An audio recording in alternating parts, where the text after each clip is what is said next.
Hi, Rachel. Hi, Ryan. How are you? I could be better. Why, you're talking to me, your loving husband.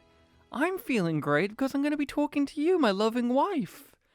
I'm just really happy, We've come to a monumental stage in our lives in which we get to talk about Star Trek Discovery, and we get to talk about its Season 2 finale. But before we get into all of that, Rachel, before we talk about how we're yum-yum and the yum-yum factor is because of this episode and everything's yum-yum, and of course you're yum-yum, I'm yum-yum, I just really want to say I've enjoyed this whole experience with you.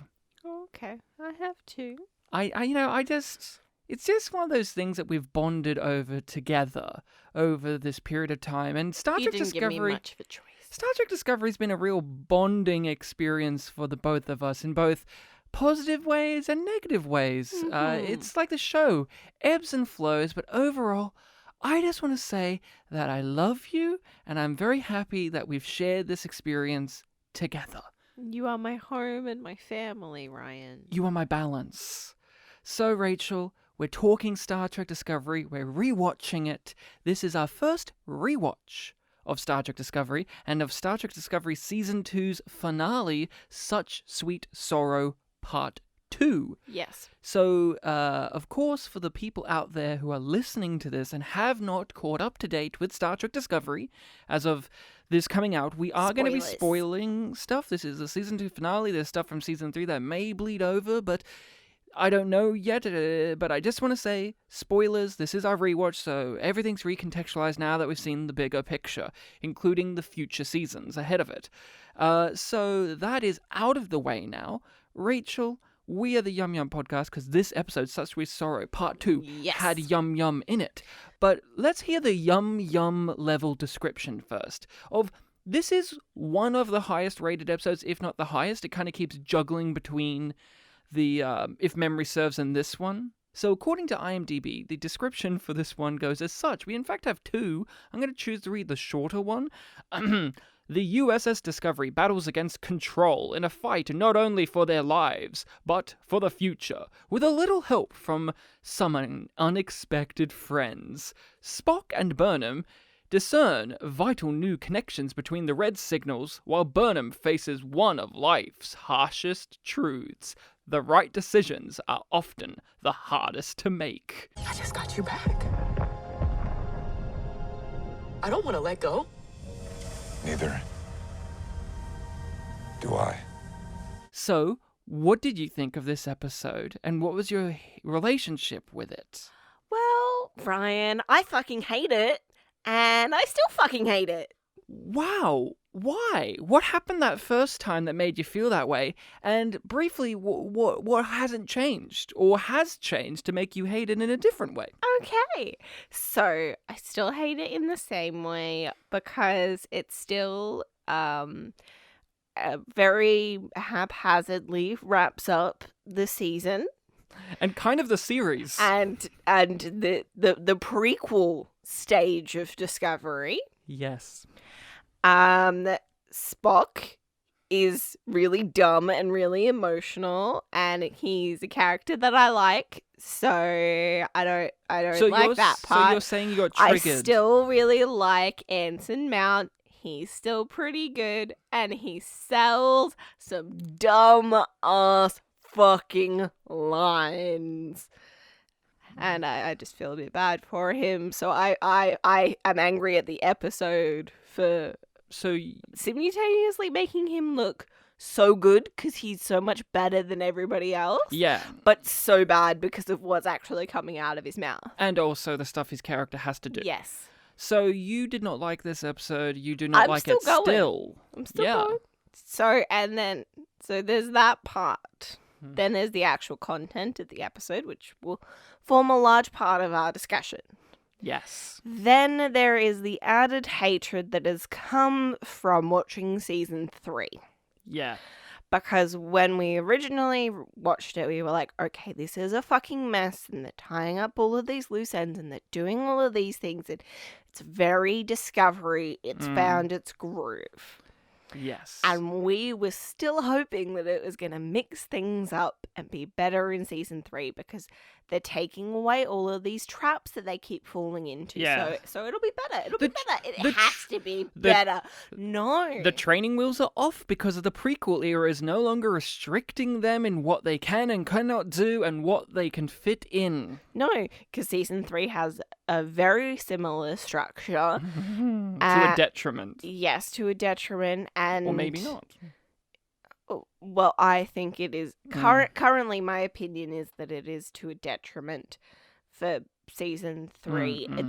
They go all in even more on the things that, in terms of plotting and staging and pacing, that we did not appreciate in this season. Oh, yeah, of course. They go harder. And we can talk about that more in our season 2 wrap-up overall. But when you do watch an episode like this is the reason that season 3 obviously exists, because they push forward and reset the button by traveling into the future. Yes.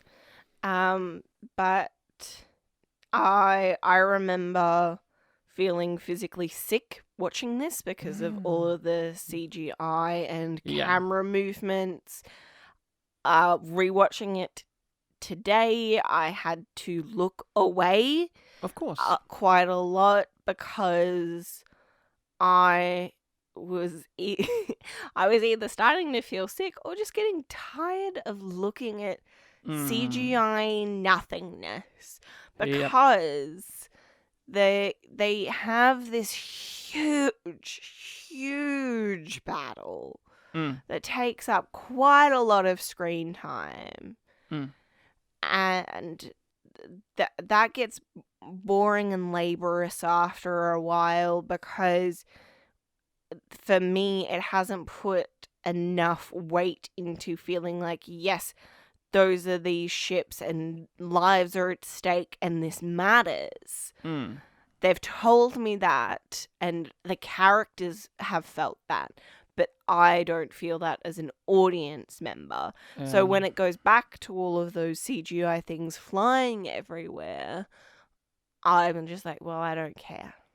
And that is Rachel's empowered speech about how she's going to give this a yum by the end of our discussion. Yum yum. So I did not like this episode when I first saw it.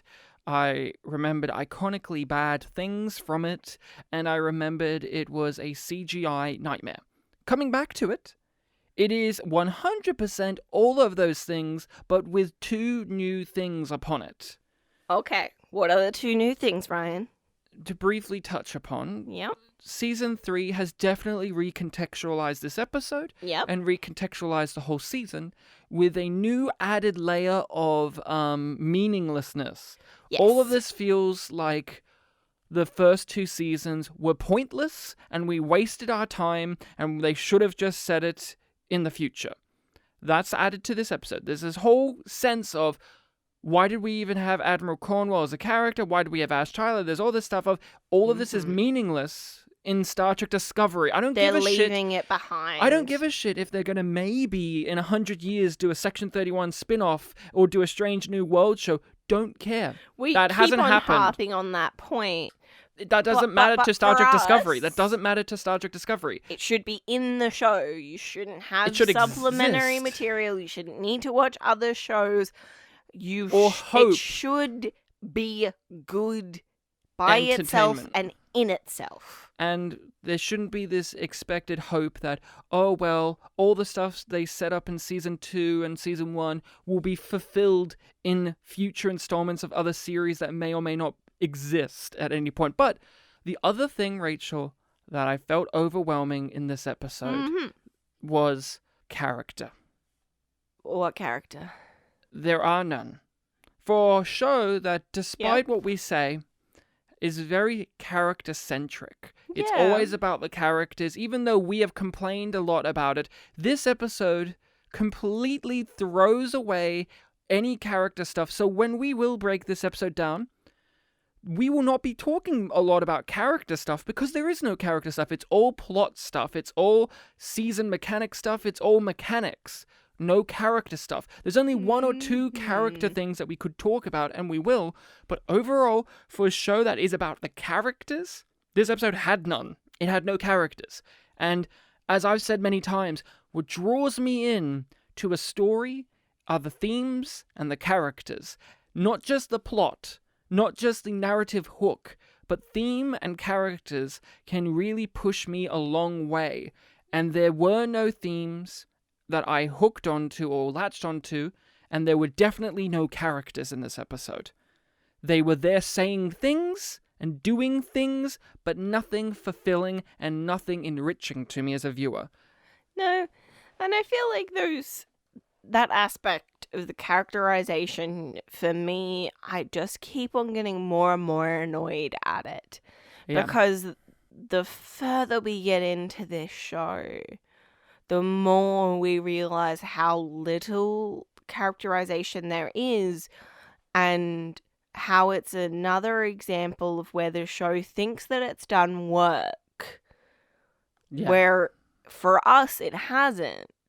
Because it thinks that these are big character moments that have a lot of weight and a lot of importance, because these are people that we've spent so much time with, and we know who these people are because they say who they are. I want to interject with one thing to follow on that statement. If people disagree and don't like that statement of the show thinks this stuff, because that's a very vague statement, but let me just say, Rachel, that even if you're wrong, the show runners and the writers and the people involved have said time and time again that it has set up all these things of these characters, so they have earned the right to sacrifice characterization for spectacle events. And you can have spectacle events, especially in Star Trek, but at the same time, you still need to have your characters be and your themes be there. You can sacrifice them momentarily, but for a whole episode, that is a no. Yeah. It is not entertaining to just watch sparkly lights shoot at one another and people yelling. And then I think because we've earned the right to stop down on a lot more of our characters emotionally, intellectually, you're just naturally answering, I think, questions about them too. Mm-hmm. I want to make us talk about positives, because it is so easy for us to keep going down this road of negative. This is one of the highest rated episodes, if not the highest, and is one of the most lauded episodes of the entire series of Star Trek Discovery. In fact, it is probably one of the most highly celebrated of the current generation of Star Trek. What is there in this episode to you that you think is a positive and is good? Not what the people out there enjoy about it that make this a high-rated episode, but to you as a general viewer and as to someone who has to sit down and think about the whole picture, as well as the individual puzzle piece that is this episode. What did you get out of this episode? It attempts to patch the plot holes. Is that it? One. It made an attempt at fixing the problems it made for itself. Good job. It gave a lot of work to visual effects artists. Okay. And they seem to have been given enough time to do an adequate job. Okay. Is that it? You can say that's it. It's okay. I just want to at least try to open up to seeing what there is in this episode that I actually can enjoy, that you can actually enjoy, and not just, oh, I think it's pretty good because it is about faith. You're looking like there's no other positives in your notes. I'll tell you mine. I only have one positive for this episode. And this is also, it's negative as well. So this is both a positive and negative. This is Star Trek Discovery. That's the positive. This episode is Star Trek Discovery distilled down to its highest form. It in fact does deserve being the best rated episode of Star Trek Discovery, because if you like Star Trek Discovery, if you like the things about it, the aesthetic, the tones, the character stuff, the general atmosphere of it, the way it tells a story, the way it chooses spectacle or action, or how it implements its fantastical elements over the sci-fi elements, the way it answers questions and sets up future storylines, and everything that Star Trek Discovery does. That is the positive, because this episode is all of those things turned up to 11. Because it's the final episode. It should be the highest octane, put your foot on the pedal. The and crescendo. That is its positive to me. It is also its biggest negative.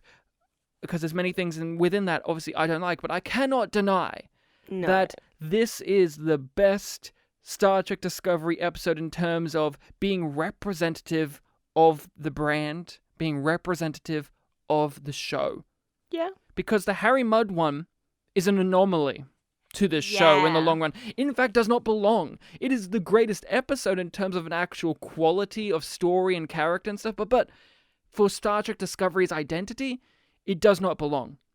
It is a callback to old school Star Trek of TNG. This episode here, Such Sweet Sorrow Part 2, is Star Trek Discovery through and through, and I kind of respect it for that in a lot of ways. We will be talking very negatively about it, since that is my only positive, and it is also a backhanded one, but it is what it is, wholeheartedly, and like I keep saying, I do respect it for standing on its feet and firmly staying in place and refusing to compromise its values as a show. In this episode. It's compromised it many other times, but in this, it's standing there saying, yeah, we did it, even though I don't agree that they did do it. The fact that they're so confident within themselves as a show, I gotta respect it. This does not end here. Actually, it does. And it's going to hurt. And I'd like to hear you scream now. We've been negative. I've given positives. We got to talk about the best thing about this episode. We named our fucking show after it. Yum Yum is in this episode. And so is ew.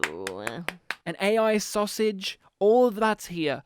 Yum Yum. It goes hard.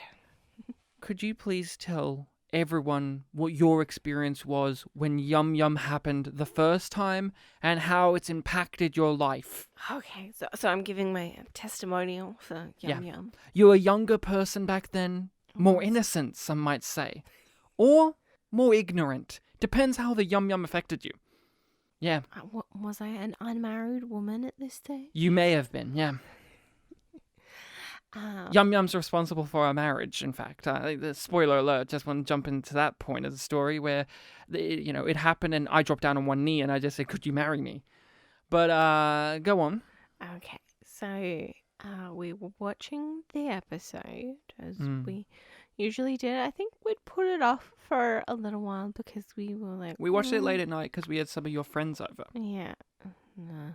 So we were watching it late at night after we'd had some people over, and we were getting very overwhelmed with the episode and the state of things, because it well and truly does get quite messy before they start to clean it up at the end of the episode to tie off those strings, as we keep on mentioning. So then we get the moment where Giorgio and Nan are trying to fix the door.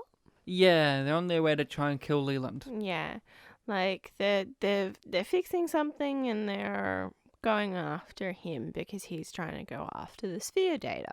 Of course he is. He wants it. He keeps asking, where is it? I want it. Where is my data? I want it. Where is my data? I'm an AI. I want things. I feel things. Yeah, I want and I feel and I am.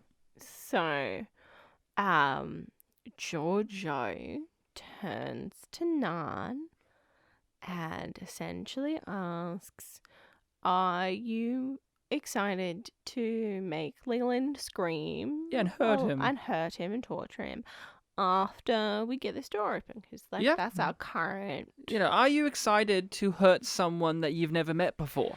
And, this felt very par for the course. Yeah, it makes sense for Giorgio to say that, right? At this stage in the episode also, there's been a lot of off-kilter lines. Yeah, very wacky stuff. That stand out. Like Pike saying, we are Starfleet and get it done. And being like big with the gravitas of this battle. And then the camera spins, flips over to Nine. Great character. She gracious. No. Sexily. Thank you. Not graciously. Right. Sexily. Hornily. Made me horny. Just want to say it right now. I meant to say gorgeously. Of course you did. Yeah. It's very gorgeous and sexy and Yes. yum yum.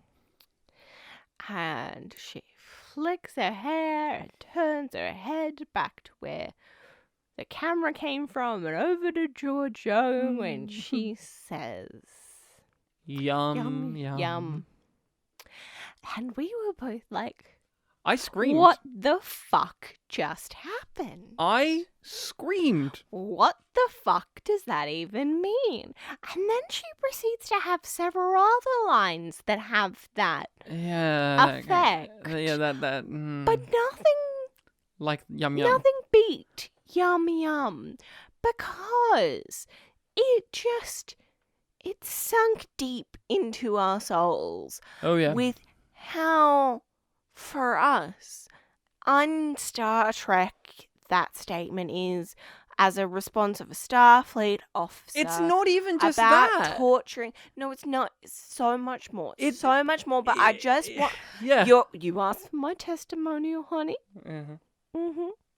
So we have those layers of it being un-Star Trek to us.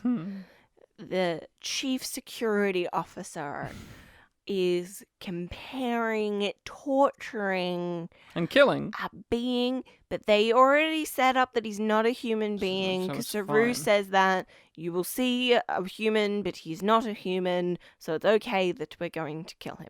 Yeah, it's fine. It's fine. It's yum yum. It's yum yum. And then it sinks in, and it's just like, okay, there's that layer of meaning of it being rather un-Federation-like, and the odd, as you pointed out, sexual nature of the way that she says it. Yeah. Because it's very much It's just bizarre. It's just crazy nonsense that came out of nowhere. And be honest, Rachel, has it improved your life? Oh yeah, because I'm like, I'm not at yum yum level. But So, she is. yeah. When that happened, I screamed. Mm-hmm.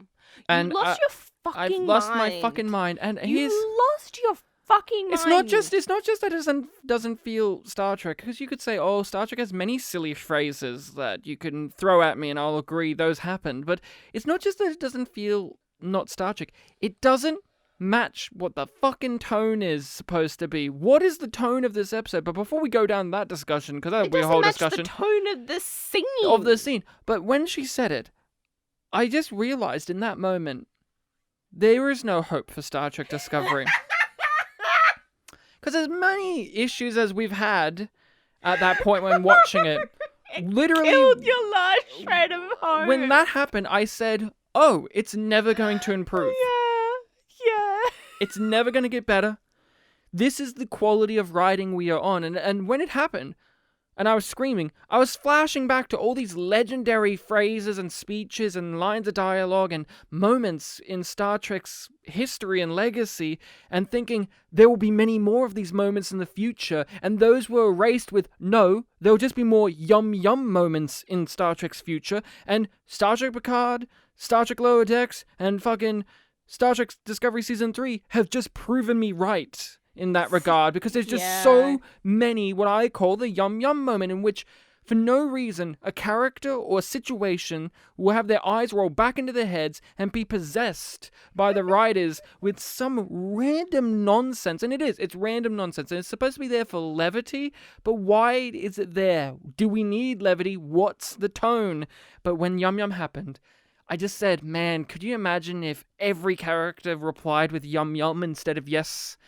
And I lost it, and I've forever been changed. I feel like I'm a stronger person now, because at the time I was insecure of We got if it's through my the yum fault. yum moment. I was insecure at the time if it was my fault for not liking Star Trek Discovery fully, because my sister deeply loved it, then she fell off the wagon straight away. I have friends that I respect dearly who like this show far more than I do. They still are people who love it. You were very, like, I could take it or leave it, mainly leave it, but I was still in this zone of, like, I want to like this. There's so much here. Yeah, What's stopping me from liking this? And then Yum Yum came along and let me know exactly what was stopping me. Yeah, that type of writing.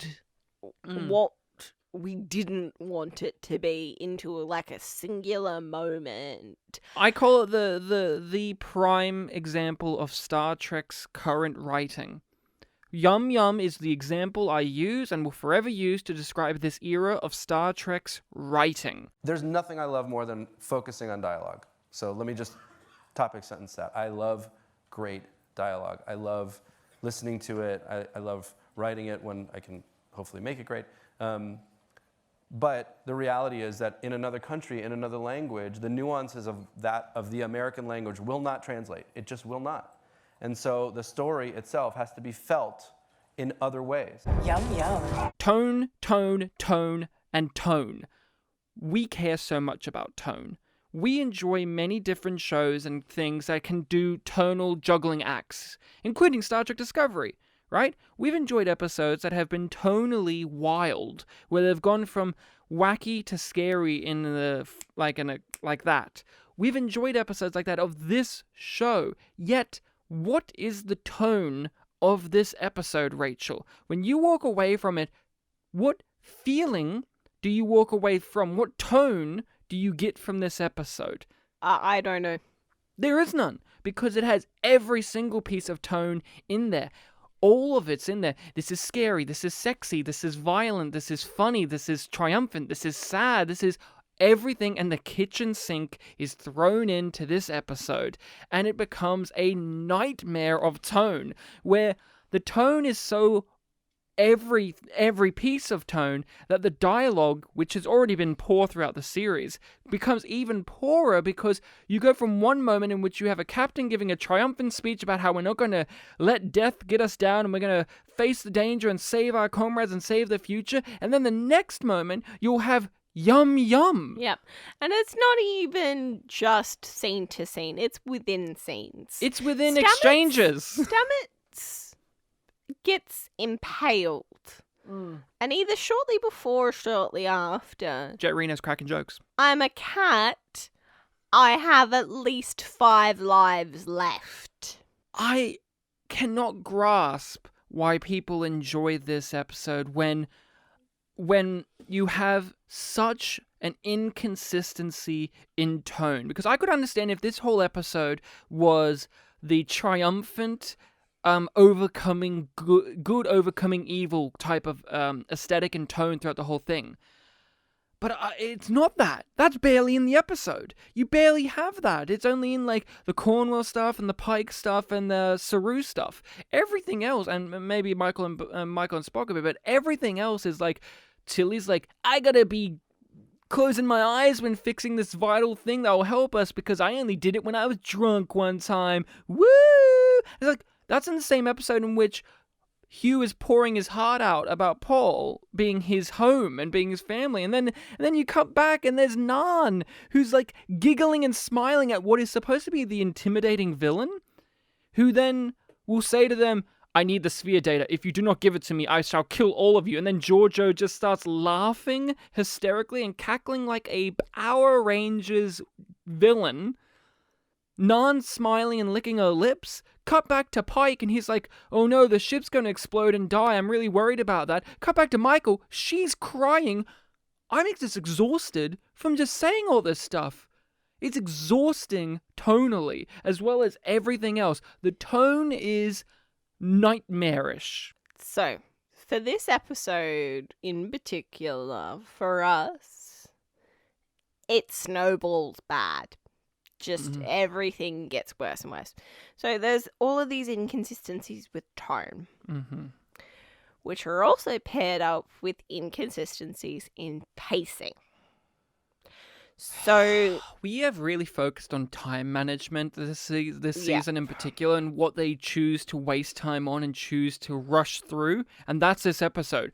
So much time wasting and so much so much slow down for no reason and so much rushing through stuff. It is both rushed and wasted at the same time. It's amazing. it feels like it's on fast forward until it hits stop, and then it rewinds, and then we fast forward again until we stop, and then it'll do a little rewind. And then you repeat that over and over again because all of the action scenes are so hectic and so full on with all of these CGI explosions and all of these bots and modified things. And since the we're battle, seeing all of it. but it's not something the episode's focusing on, No. so you will cut occasionally to fast-paced action set pieces, but since the episode and the actual scenes aren't focusing on the battle, you don't have someone in a fighter ship and you're watching them out-tactic this person, you don't have little plots within the spaceship battles None of in that our manner. characters are fighting in one of like the little ships or the drones. Or, No, you got whatever. Poe and you got Saru's sister, but they're not our characters. They are characters, but they are not our characters. And then when we cut back to more of the character stuff is there, but then they will point out how little time they have, Yes. and then halt everything And to just have talk. a slow, meaningful, emotional conversation. Talk to me. We need to do this now, Michael. We need to do this now. Yes, now. Yeah, that happens over and over and over again. So you have this sort of whiplash effect. It is that. It is as if you've put your foot on the pedal and you're going like 120 and then you slam the brakes and then push the pedal again. It is like stop and start whiplash effect, because I would respect this episode a lot more actually if it rushed through everything. But then there are those moments, particularly with Spock and Michael, who are the most important characters in terms of this, because they are the ones who are going to save the day. Michael needs to get the suit working, he needs to get the vortex open, and then everything will be set into place. Look, I don't mind some slower paced moments with Pike and the Admiral trying to fix a torpedo. That's fine in comparison to the big thing, which is don't let Control kill Michael. So when Michael and Spock are slowly going through scenes, that's when it's infuriating to me, because the whole episode is predicated on three major things. Michael, you can die at any moment, which means the death of the entire universe. Michael, you need to get this done, or else all sentient life, or Control will get the data, and all sentient life is destroyed. And or the third one is, and this is one that the episode doesn't even want to focus on, which is, Michael, the more time we're wasting standing here, more crew members on these spaceships are dying. But they don't want to focus on that. That one's the one they don't want to focus on. We get so many shield updates in this episode, but no casualty updates. You get people like they're injured, and you see spaceships get blown up. You see little flyers get blown up. But for a show that tells us everything, they don't put a label on it.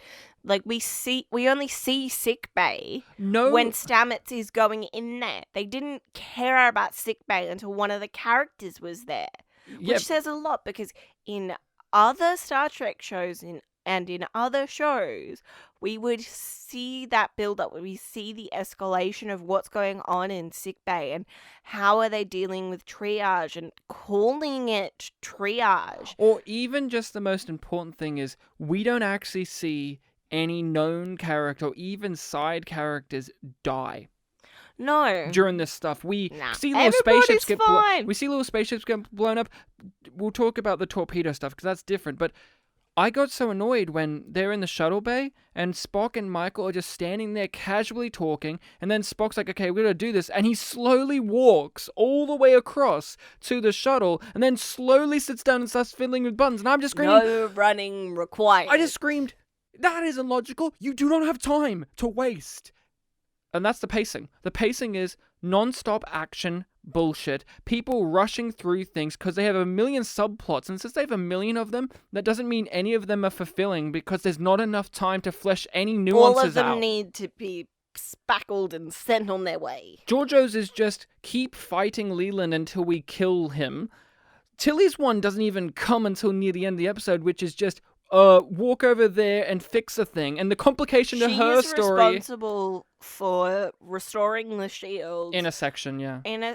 No, like without those shields up, they will be pulled apart by the wormhole, and everybody will die if Tilly doesn't fix it. And her kink in the story is, oh, I can't do it with my eyes open. I was drunk. Okay, you owe me a beer. Somebody owes me a beer. We are good to go, sir. We got to talk about the spectacle, because this is a spectacle event. You got cinematic visuals happening, you got spaceships over here, you got this amazing, vortex and time travel stuff, and all these special effects are all over the place. And CGI... Close to movie level CGI spectacle stuff in this episode. Now, what do you like in a story when it presents a spectacle moment, and when does it go too far to the point in which you get alienated from it? Because let's say Mad Max Fury Road is just pure spectacle, but at the same time, most people agree that that movie is far more engrossing and engaging. So what about spectacle engages you, and what about it disengages you? Okay, I'll go with some fairly basic ones, and I don't think we're going to need to rehash too much exactly why I feel this way, because I think I've made it fairly clear throughout the whole season that I feel this way. And it's that it doesn't have weight, and I don't have any stakes because I do not actually fear for any of our characters. Because I feel like we've gone over that over and over again, because they say things and they show the feelings, but they don't do it in a way where I connect to it and I feel anything. If anything, that makes me further disengaged. Yeah. And this episode has that a lot, where it's telling you that it's so important. It's telling you that if this goes wrong, 4 decks are going to go. And I'm like, well, nobody important's going to be on those decks. Well, one was. But she was hardly important. When we started watching this episode... You forgot she was him. I forgot she hadn't died already. To me, what makes spectacle work, especially in a sci-fi setting, is you can have amazing CGI battles. You can have that, but what it matters to me... look the best. What matters to me is focus. You need to have focus in your story, and the spectacle needs to serve that focus, because Purpose. John Wick does not have much of a story or characterization, nor does Mad Max Fury Road, but they do have a focus. Their action scenes make sense, and they serve a narrative purpose or thematic purpose. You know why that thing is happening, and why those people are there, and why they are making the decisions that they are. Yeah. I do not really understand why it's Cornwall that decides that she has to stay. Because she is the admiral who has to die. She's the admiral that has to die, but I don't have a clue as to why that makes sense for her character. Yeah. Why she feels like she needs to sacrifice her life. Yeah. Why didn't number 1 have to stay, or why didn't somebody else? Because she's the top-ranking officer. Because she's the top-ranking officer, and that would make more sense to me if Star Trek Discovery cared more about rank and following protocols and the chain of command. Like, a large part of this season is Control abusing the chain of command. But I don't feel like anybody in this group actually gives a shit about it. And I was reminded of that when Jet Reno talks back to Pike and then apologizes. Saru. Sorry, Saru. To me, the story, the episode, the material, whatever it is, needs to focus in when it is choosing spectacle. Not just in terms of going off the narrative path or the character path, but visually, you need to make it coherent for us, the audience, to know what's where, what they're capable of, and what they are currently doing. There was no sense of geography during any of this space battle stuff, let alone the action within the ship. Okay. I need that in my story.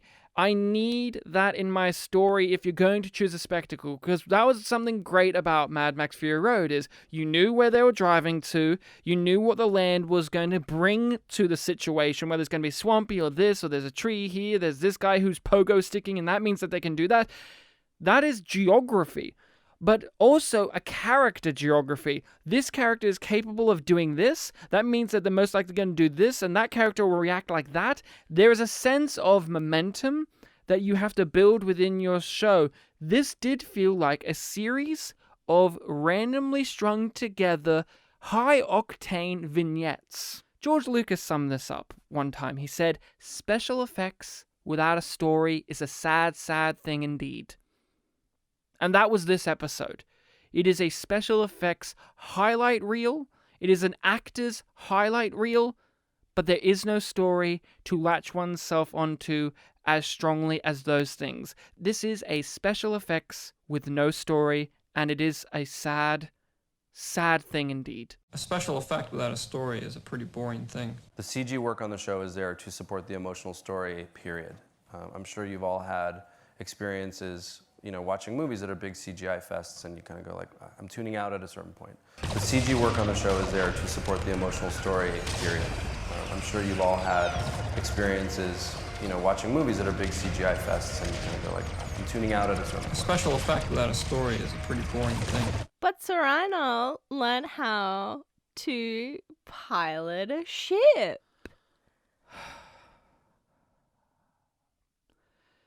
When that moment happened, I also remembered thinking to myself, wow, they really don't care. When I saw Yum Yum, I thought, oh, well, it's never going to get better. But when the Klingons rocked up because Ash Tyler did this thing, and let's not even talk about, we don't have time to talk about how geography works in that regard of time traveling from to and fro, how these people managed to reach this in the nick of time, how did Ash travel to Kronos and back, and we just can't, it's too much to talk about. But when Serana, his sister, came in and they were flying battle cruisers and fighters from the Baul, yeah, they just don't care.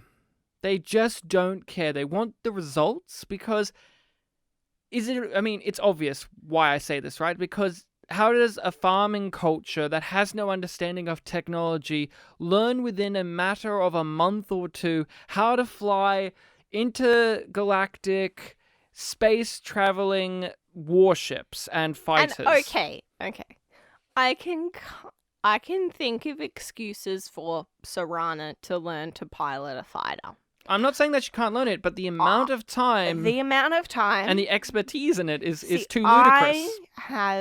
I have an issue, obviously, with the skills required, because it's not like the Baul were at the end of that episode, we're like, oh, you know what, we'll help you out, Kelpians. We're on a level playing field now.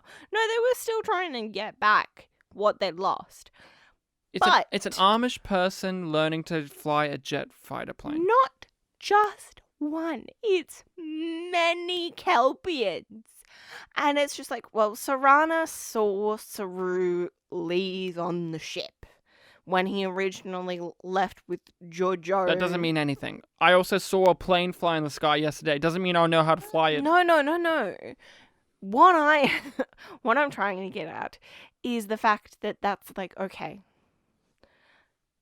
So Serana has some understanding and comprehension of the world beyond their planet.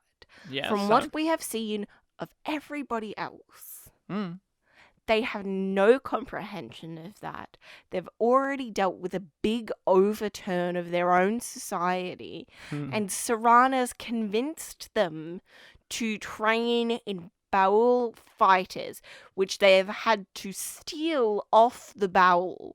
Well, the So Bowel there's are dead, or all- probably wrecked. So they've taken it, but you're saying what you're there saying is are true. all of these things There's too many that are factors. so layered and so complex, and so many layers of psychological things that you can do, character things that you could do, meaningful thematic exploration. And I just want to talk and about they do not touch upon it. address it at all. And I just want to touch upon that because people could say, well, here's a bunch of defenses. You're taking it too seriously. You're looking at it too complexly. It was a complex situation that they set up with Saru's people and the Ba'ul. That whole episode and season 1 and the start of season 2 set that scenario, that dynamic, and that species into play as a very complex, nuanced thing.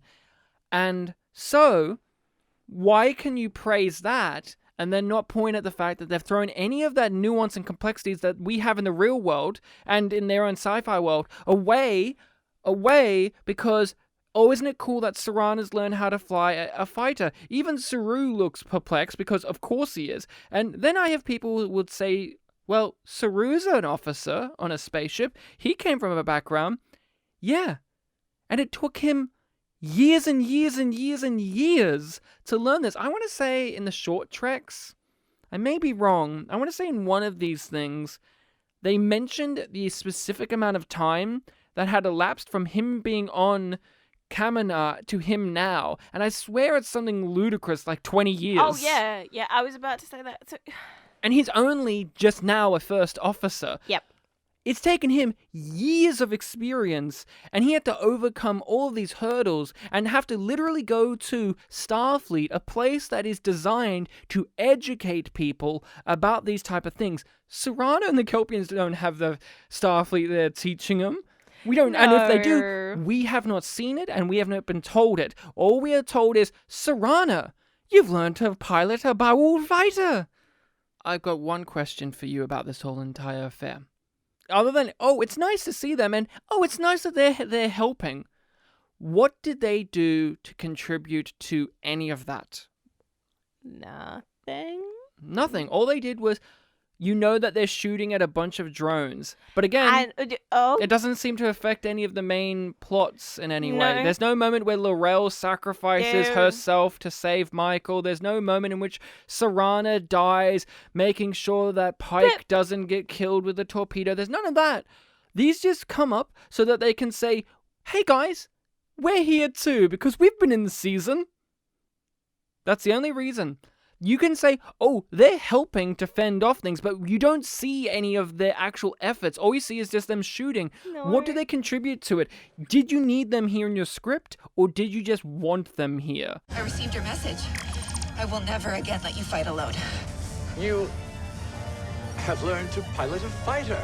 This season of Star Trek Discovery hinged its bets on having Spock in it and the mystery of Spock, and more importantly, answering the mystery of why doesn't anyone know about Michael Burnham being Spock's sister? Before she disappears off, she gives what is probably the most character-filled moment in the entire episode, which is her teary-eyed, reach out to people that are different to you speech. Now, of course, you take it at face value, she's just saying, hey Spock, make friends, and don't be so Spock about people. Be open, be less judgmental, be less Vulcan, be more human. But what is it actually saying, Rachel? What's it actually saying? What's the meta thing it's actually saying? What's it foreshadowing? What's it saying? To me, it says that Michael is the most important person in the entire universe, and she's the reason that Spock makes friends with Kirk and McCoy, and that's the entire reason that Star Trek started in the first place. Yep, that's the commentary is, hey Spock, make sure to be open to meeting people different to you, like Kirk, and be friends with people who are different to you, like Kirk. And like McCoy, and like Scotty and Uhura. Make friends with the future characters from the 1960s television show. And the movies. I've motivated you to do that. I'm this important character. Now, we've talked about how disrespectful it is of them to do this to Michael as a character. Forget the canon stuff. just to Michael as a character, it diminishes her greatly as her own individual to stack on the legacy of Spock in the original series onto her, because people love it because it's like, oh, I remember Spock. I don't. I mean, I do remember Spock, but I don't love that. But it ruins it diminishes her. And I It just takes don't see away Spock from in this version. it takes away from her agency and individuality when you just say she's the reason for Spock being Spock and nothing else, because as season 3 hurtles along, they actually don't know what to do with Michael as a character, because they spent they cashed in their big chip with her, which is the secret sister of Spock. And lampshade her a little bit as well at one stage. They've been doing that since season 2. Oh, yeah, but I'm mainly thinking of the, well, you have a Messiah complex, and she's like, oh, yeah, I gotta work on that, and then proceeds to play into her Messiah complex and be continually rewarded for it. She gives a speech to Spock. Yes. It's a great speech if you want to look at it in a more positive light than I do, but we don't like it for all these reasons. But the thing that makes it not work for me, especially on a rewatch value, is, Rachel, could you tell me how Spock needs that lesson when he was already acting it out because he is friends with Pike and Number One already? People who are drastically different to himself. Yes! Has he not already achieved that sentiment already? He has reached out to people who are different than him. And he did it with the Discovery crew as well. He reached out to Paul and helped him mend stuff with Hugh.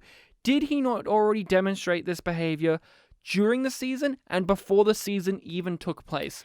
What is the lesson here if he had already achieved that lesson being taught? I don't know. The only thing that I can think to respond with is that before that, he's just like, I'm worried that I'm gonna lose my way, and she's just like, why is he worried? Make sure to do this thing, because Michael is his compass and his balance. Yeah, that's it. That's it. Sorry, people don't know what compasses are in the future. That's something that Picard taught us. What's that? It's called a compass. It finds north. I got it from my friend Captain Crandall over in Infinity Lake.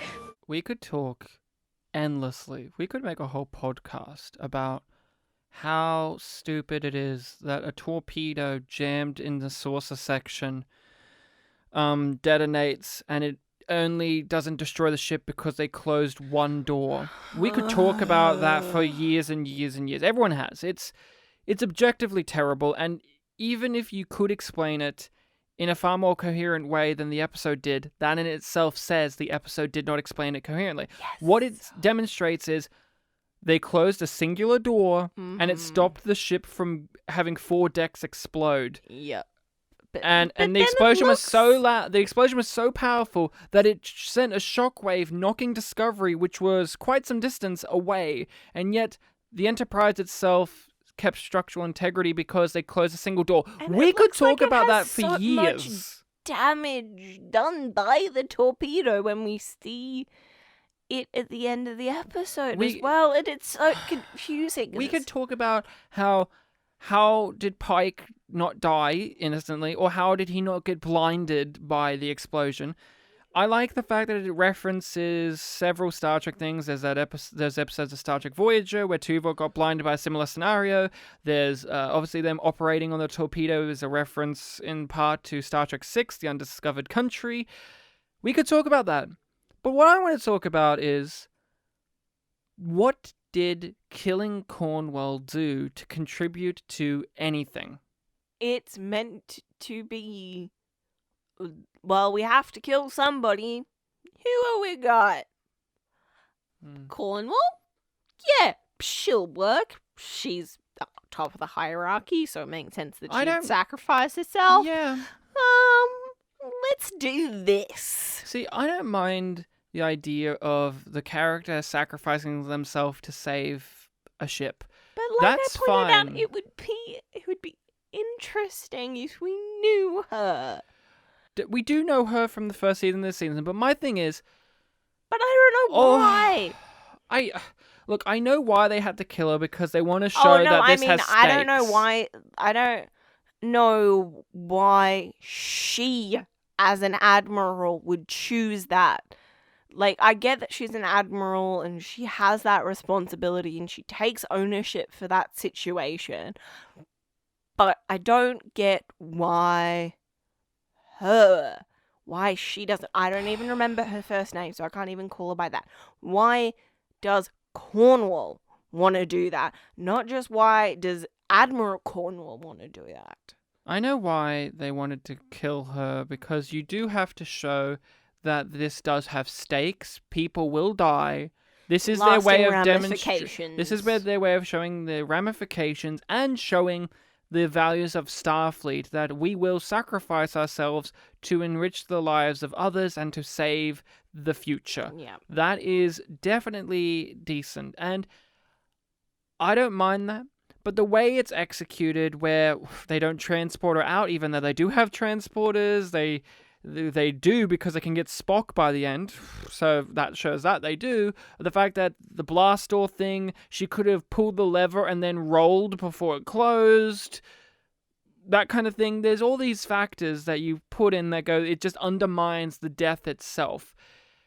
And at the end of the day, it is just, they killed her in the most stupid way, with all of these things that stack on top of each other, that no matter how noble her death is, you can't help but look at it and say, that was a pathetic death. Just like Hugh's death in the first season, you could point to the narrative and thematic reasons for why it's there, but the way it's executed and how they handle it is empty and pathetic and embarrassing. And it is such a sad thing, because I actually liked her character. She wasn't my favorite. I know you didn't have a strong attachment, but she represented something, and she was a badass. And they kill her in a really disrespectful, pathetic way. And it is just so ludicrous. The fact that the door is that strong, and you go, well, why don't they make the entire ship out of the material that door is? And it just goes on. And even people who love this show, a lot of people have pointed to, well, Cornwall's death was a little silly, and it was a bit upsetting that they killed her, and they killed her like that. And it has to be pointed to, because it is one of those things, when we watched it, we just accepted it, because at that point, we had been thrown so many crazy, random yum moments, that you just have to throw your hands up and go, well, I guess that makes sense, I don't know. And if the story has overwhelmed you to the point in which you have to just look at such incompetence and you just let it slide, that means the experience isn't living up to its integrity that it thinks it has or has demonstrated in the past. I think the audience has to have a satisfying experience of the season. I think they have to feel it's come full circle and that they've had an arc. Could you tell me about how the signals and all this works? Okay, so we have the suit. Michael is in the suit, and they're away from the battle far enough that everything works out, and they talk about the logistics. Then Michael is trying to set a course for the future, but it won't let her. And they clearly define that they're going to set it for Terra Elysium 930 years in the future, because that lines up with her mum, because she jumped 950 years into the future 20 years ago. Then they stop the pacing and grind to a halt for Spock to explain to Burnham that she needs to go back and send those previous red signals that led to each of the important things that they needed to succeed in the battle that they are currently fighting. So they needed Jet Reno, because Jet Reno helps build the suit and helps... she helps recreate the suit, and also she helps with the time crystal. Well, and She not helps just that. refine the time Well, she has three crystal. things. She helps that, and there's the antimatter. Yes. Antimatter, was it? The asteroid has some kind of thing that helps the time suit and helps them out. Yeah. Which Tilly was fiddling with early in the season. Then you have Terra Elysium. She has to send a signal there so that they know to save the people so that they have somewhere to go to in the future. Then you have, boy, I'm already losing him. Kamina? Mm-hmm. Kamina, she has to save the people on Kamina and make sure that they're there for the battle. She has to, is she the one that, no, they don't show that she... Get the time crystal. Oh, the time crystal, and then pose people. That's right, there's no red signal to lead them to the sphere. No, because her mum put it in their way. Okay, yeah. And then, obviously, the sixth signal is when she takes them into the future. Yep. And then the seventh is in the future of the current timeline when she sent them back. Even though, weirdly enough, she makes a big red burst when she comes back after doing all of these signals. And I guess that doesn't count as a signal. My question to you is, outside of many nuanced things that we'll talk about, how, that's how it's presented, right? She goes, bam, bam, bam, bam, bam, bam, bam. She travels to all those places. How did that make 7 red signals appear all at once before she did these things for Starfleet to go looking for them? I don't know. Does this episode explain that? No. Are you sure? Are you maybe not missing a line of dialogue? Or are you saying that you are sure that this episode didn't explain that? No. You're saying you're not sure. I'm not sure either. I watched it and I was keenly trying to pay attention. To me, they do not explain it. There was a line from Pike either in the timeline of this episode or in one of the flashbacks that they show that he has the line he mentioned, because he says this is the only signal that's active that is showing us where it is. Well, yeah, that was in the first episode. But that's her leaping into the Jet Reno situation. How did she manage to send all 7 red signals all at once, at one time, for Starfleet to go find it? And then, we've said this before, well, if they know where all the red signals are, why are they waiting for them intermittently to come back to go look for them if they know where all the red signals are? They have a map, a hollow map that shows you here's where they all are. They can't pinpoint them? No. And they don't show in this sequence of events how Michael did that. Because doesn't that technically mean that she's doing more than 5 signals? Technically? Yeah. Right? Doesn't that mean she's technically doing 10? Because she's doing 5 all at once, and then intermittently putting 5 down the road of time? Doesn't that mean that? Yeah. Doesn't make any sense because they changed showrunners probably and they just didn't really care, or maybe it did make sense at one point and they just didn't demonstrate it in the story in a coherent way that we could understand. Maybe time travel stuff is too complicated for our small pea brains to understand, and maybe someone listening here is just sitting there with their dissertation in time travel and saying, "God, guys, it's obvious. You see, the butterfly effect happened in this way." We talked about this from the very beginning, Rachel. How did she know to get Jet Reno? How did she know where Jet Reno was to go get? This episode doesn't answer that. It just says, oh, we know that we need her. We know that she's there because I sent a red signal in the past. And that's all of them. How did Michael know that there was going to be a radiation thing that was going to kill the people on Terra Elysium? Because she sent a red signal there to go get it. But how did she know that? Oh, well, it's because she sent a red signal there. They don't demonstrate to us in this at all any understanding of how did Michael have the knowledge of these events to send the red signals there to prevent certain things from happening and or find certain things, like a person, like Jet Reno, who was someone whose ship went missing in an asteroid field and nobody knew it was there. How did they know this, Rachel? How did they know? How did she know this? I got no clue.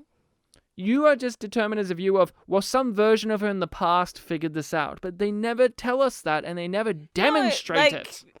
We had a very long discussion some stage between watching this episode and deciding to do the podcast for like trying to figure out what could be the answer to that question, what could fill in that plot hole.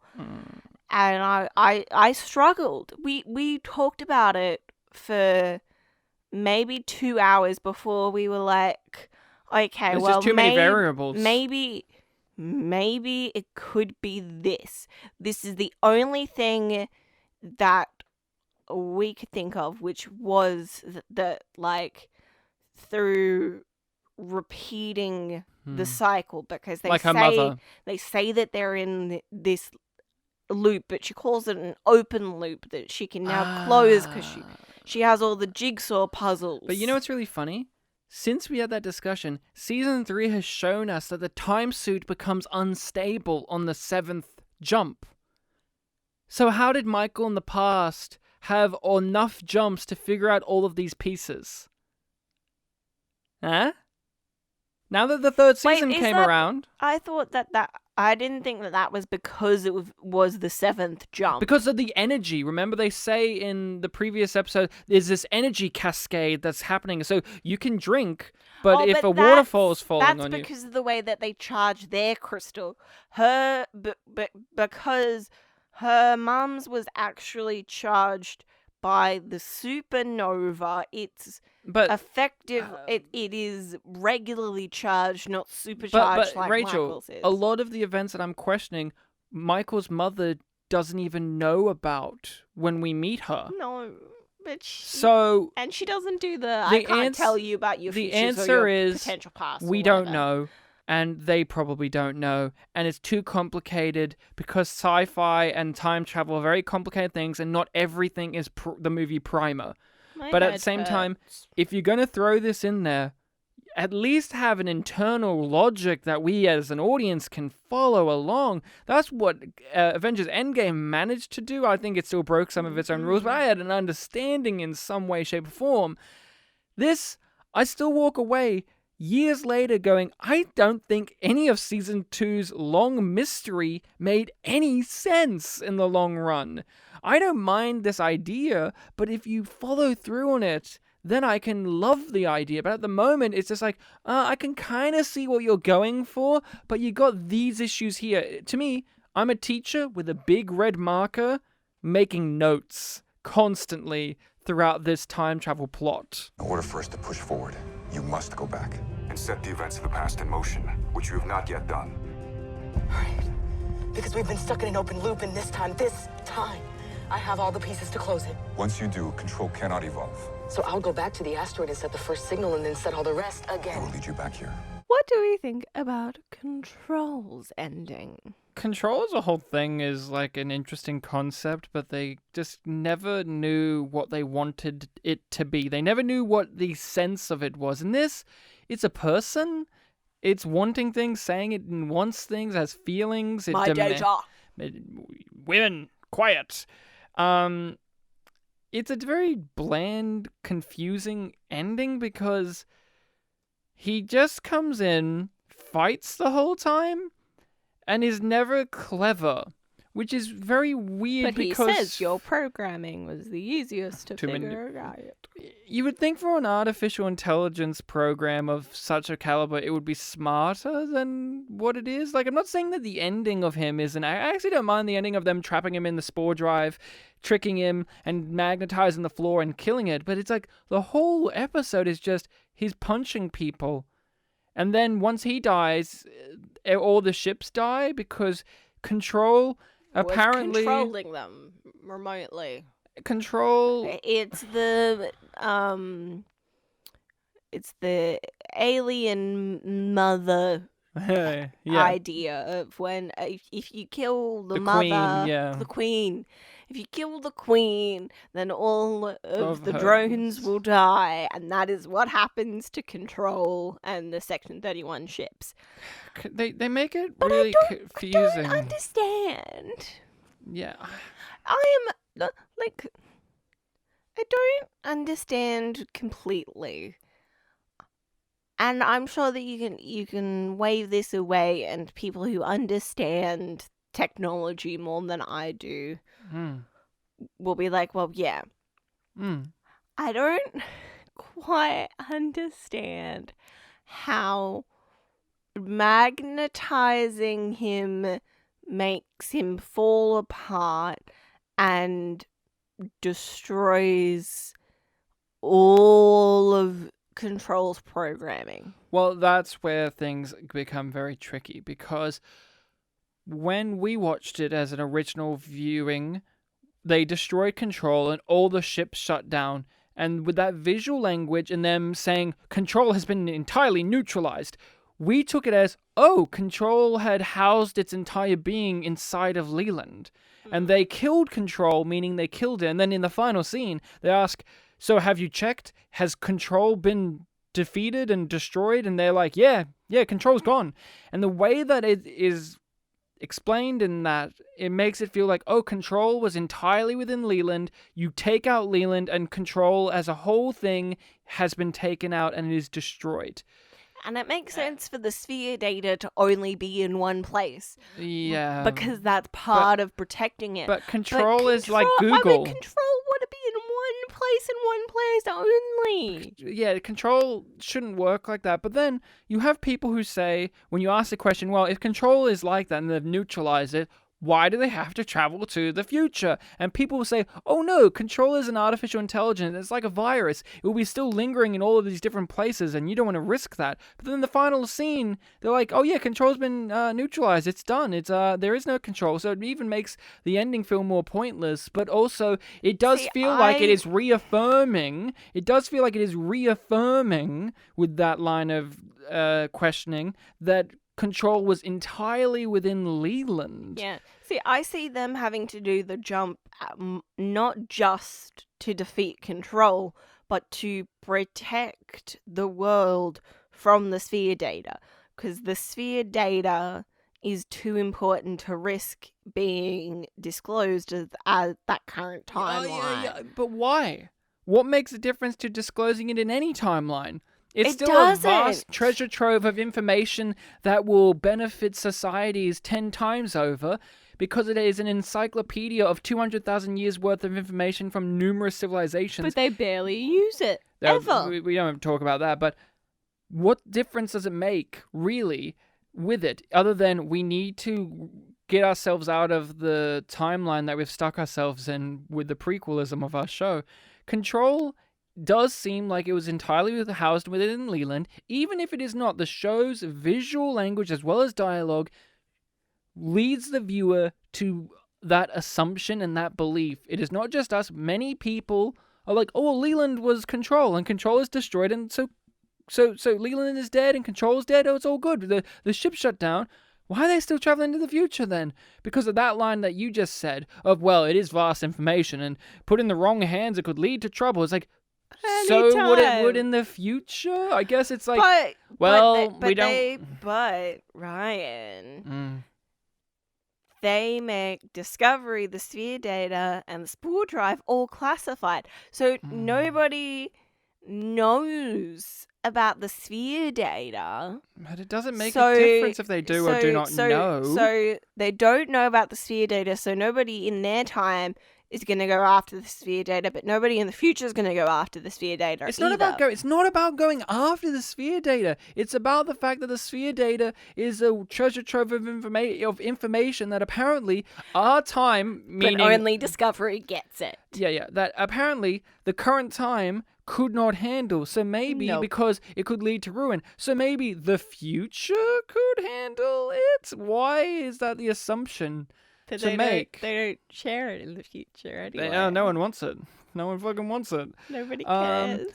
I think the audience has to have a satisfying experience of the season. I think they have to feel it's come full circle and that they've had an arc. The classification of the entire show and discovering the spore drive and the crew is not a satisfying one. There's just, like we keep saying with the time travel, with many things in this episode, we keep saying there's too many variables, there's too many things, there's too many holes in the boat to make it not sink.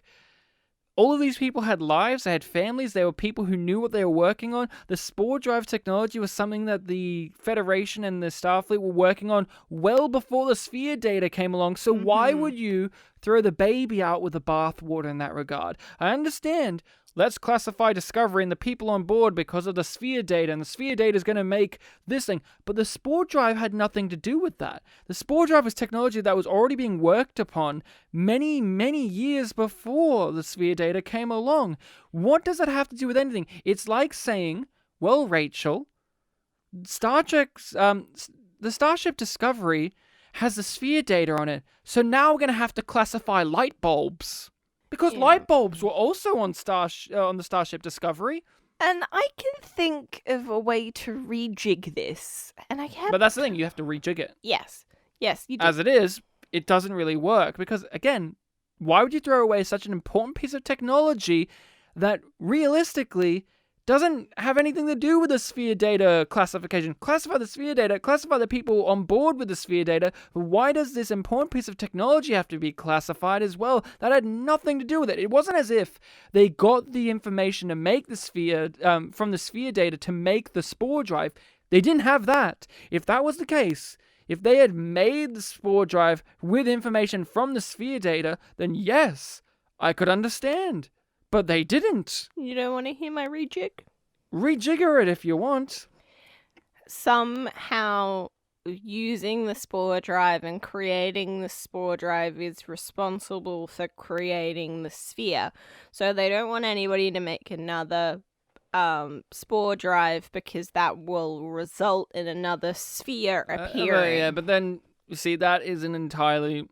You have to reconstruct everything of the show. That's not just a rejigger. That's like completely redo the whole entire show if you're going to do it that way, because the sphere would have to be entirely... The data would have to be entirely reimagined. You have to actually delve into the mechanics of the spore drive, which, of course, remember, they don't like to do that. Yeah.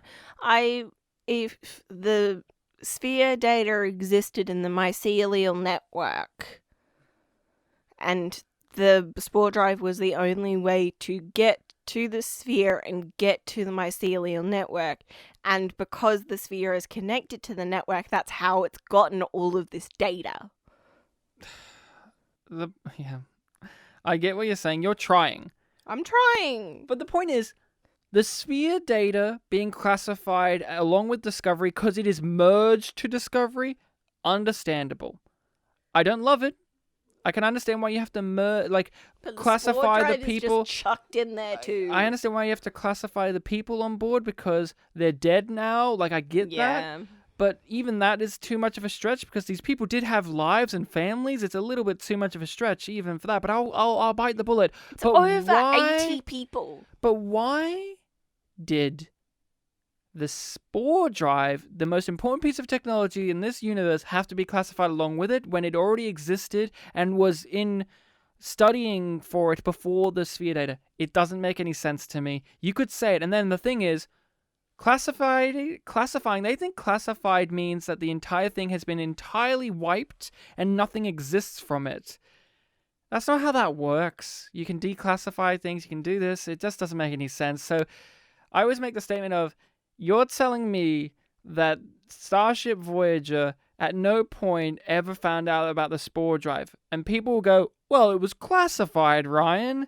Oh, so you're telling me that the entire task force, which did comprise of an admiral of high respect and many years that were trying to bring Voyager home, never went into the classified files or tried to look up the method of doing it, yet their whole task force was finding every unconventional method, including classified ones, to bring Voyager home. Okay. But it's so classified. Okay, sure, maybe. And then I don't believe that. And then the one I really don't believe is in Voyager, future Janeway, the one who did make it home many years later, became an admiral, and she spent her whole entire time as admiral going through every single project, every single classified thing, every single one of them, figuring out which was the best method to fix everything. You're telling me that she never found the spore drive? Something that we have been demonstrated can travel in time, by the way. So... Yeah, we'll ignore that. I call bullshit on it all. So it was a very dissatisfying ending. I would say... We're making the mistake of thinking about things in Star Trek Discovery. It's not about the feeling. anymore. It's about the faith that the writers make sense of it in their own brains. Me to take a leap of faith. So you're asking me to take a leap of faith? One that is only logical. He has one main scene where he's smiling at Stamets While he's dying. Yeah. After Stamets has been impaled, and Hugh's partially strategically got blood smeared all over his white uniform. The scene is just, you are my home. I am over my relationship drama now. Sorry, it took me so long to realize you're my everything. I am staying on Discovery, and I'm going to be in the next season. There's no story. The conclusion of his season-long arc is just, hey, I realized this thing, and we've already had him realize this 3 episodes ago. Yeah, so... but now I'm going to actually tell you, because I tried to tell you and you... 4 episodes ago. You sent me away when I tried to, and then we had an awkward conversation, and then I decided to leave so that in this episode I can say that I love you and I'm going to stay. Is that it? I'll ask you this to end the Huda. Yeah? Why is he here? Think really. From a writer's perspective, what does Hugh serve to anything? I don't know. I was going to say, I think that they don't want to get... I was thinking if they left him behind, it would kind of be like killing him again, because they would be leaping into the future. No, I'm not talking about that. And he would be long dead. But that would be more interesting, potentially. No, but you're thinking... But I'm thinking as a whole show. No. Why is he here? I'm sticking with my original answer. I don't know, and I don't think there is one. He is isn't it weird to me? He's at the same level of importance and relevance as Nan. Been around a bit longer, but yeah. No. It doesn't matter about the length. It's about the importance. Yes, I know. He is as important as Nan or Jet Reno's more important than he is. Typically, characters who have been around longer grow to be more important because we see more of them. We know them better. We've seen how they react to things. They've been a part of major events in the show. That is usually the way that things go. Characterization and importance deepens the longer that a character is in a show, if they're one of the main or secondary cast members, as Hugh is. But that is not the case with Hugh. In season 2, we get to know who Hugh is as a person, what his ambitions are, what his concerns are, who does he want to be, what are the consequences of what happened to him. So we get to learn that, and we get to learn that about this relationship as well. So I promise you, it's all good. Rachel?